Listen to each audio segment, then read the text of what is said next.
বাড়িতে বসে হাজিরা দেওয়া যাবে না, হুঁশিয়ারি বিধায়ক অর্জুন সিং এর। মিউনিসিপ্যালিটি এরকমই করেছে কি একটা কর্মচারীকে 3 জায়গায় তাদের নাম দিয়ে তাদের সঙ্গে কোনো একটা অ্যাডজাস্টমেন্ট করে ম্যানিপুলেট হয়ে সেই টাকাগুলো ড্রেনেজ হচ্ছে। এটা যদি না, এটা কিন্তু যদি হয়, যারা ধরা পড়বেন তারা কিন্তু খুব বিপদে পড়বে। এবং আমাদের গভর্নমেন্টের একটা স্পষ্ট বার্তা আছে, কোনো লেভেলে কোনো রকম জিরো টলারেন্স দুর্নীতি উপরে আমরা কাজ করি। আমি বলছি না কাউকে সরব, কিন্তু যদি কেউ এরকম করে থাকেন, ওই ধরুন 4 ঘন্টা বা 5 ঘন্টা আপনি কাজ করছেন, তার মধ্যে আবার 3 জায়গা তা আপনার অ্যাটেন্ডেন্স হচ্ছে, 3 জায়গা থেকে আপনি পয়সা তুলছেন, এটা যদি করে থাকেন তাহলে আমি বলছি ফাইন্যান্স অফিসার বড়বাবু যারা এই ডিপার্টমেন্টে দেখাশোনা করছেন তারা কিন্তু বিপদে পড়ে। বুধবার বেলায় গারুদিয়া পুরসভায় স্বাস্থ্য দপ্তরের কর্মী এবং পুর আধিকারিকদের নিয়ে বৈঠক করেন নোয়াপাড়ার বিধায়ক অর্জুন সিং। বৈঠকের আগে নবনির্বাচিত বিধায়ককে সম্বর্ধনা জ্ঞাপন করেন স্বাস্থ্য দপ্তরের কর্মীরা।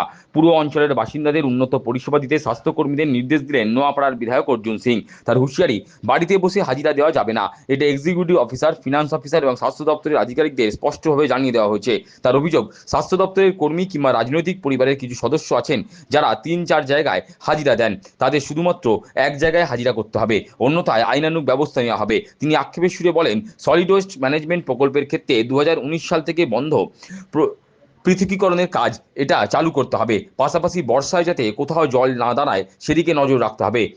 এক একটা হেলথ কর্মী বা কোনো পলিটিক্যাল লোকের বাড়ির লোকেরা বা তার সাপোর্টে একজনে 3টে হাজিরা চলছে। SWM প্রজেক্টে 19 সাল থেকে এখানে সেগ্রিগেশনের কাজ বন্ধ আছে। এটা একটা বড় সমস্যা আছে, এটা ইমিডিয়েট সর্ট আউট। তারপরে সামনে বৃষ্টি আসছে, তার আগে সব এলাকা পরিষ্কার পরিচ্ছন্ন, যাতে জল কোথাও না জমে। আর কারোর সঙ্গে আমাদের ব্যক্তিগত শত্রুতা নেই। কাজ করলে টাইমলি কাজ করতে আসতে হবে, এনাকে বাড়িতে থাকবো হাজিরা চলবে এটা হবে না। এই ব্যাপারটা খুব সিরিয়াসলি কনসার্ন আছে। আমরা ইও সাহেবকে, এফও সাহেব, সারা হেলথ কর্মী আছে, সবাইকে জানিয়ে দিয়েছি। বিধায়কের হুঁশিয়ারি, যারা দুর্নীতিতে যুক্ত তাদের জেলে যেতেই হবে। তিনি জানান, শুধুমাত্র গারুলিয়া পুরসভা নয়, ভাটপাড়া, উত্তর ব্যারাকপুর সহ একাধিক পুরসভায় কাজ না করে হাজিরা দেবার প্রবণতা রয়েছে। পাবে তো, সবার নামে FIR হবে। যারা এসব করেছে তা কেউ বাঁচবে না, তারা জেলে যাবে, নিশ্চিত থাকুন। অনেক লোক আছে, শুধু এখানে না, ভাটপাড়াতেও এরকম দেখেছি, নর্থ ব্যারাকপুরে এরকম দেখেছি, সব জায়গায় এরকমই হবে। তার হুঁশিয়ারি, সকলের সহযোগিতা নিয়ে সমস্ত পুরসভায় ঘুঘুর বাসা ভাঙতে হবে, কারণ সরকার জিরো টলারেন্স নীতিতে বিশ্বাসী। ভয় আউট, ভরসা ইন, এই স্লোগানকে সামনে রেখে বাংলায় সরকার চলবে। ভাঙতেই হবে, ভাঙবে মানে কি, ভাঙতে হবে। এটা সবার সহযোগিতা নিয়ে ভাঙতে হবে।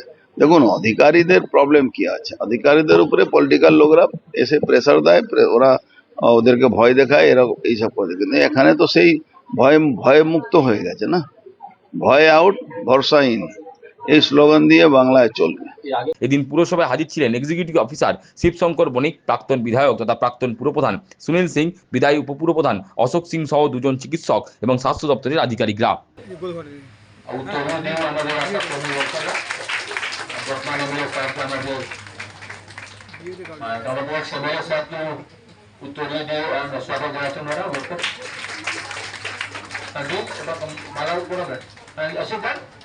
ঘাবড়ানোর কোনো ব্যাপার নেই আপনার। হ্যাঁ, হ্যাঁ, পদ্ম ফুলের মালা দিয়ে। হ্যাঁ, একটা আরো আছে, একজন আরো আজকে তোটা নামাজ।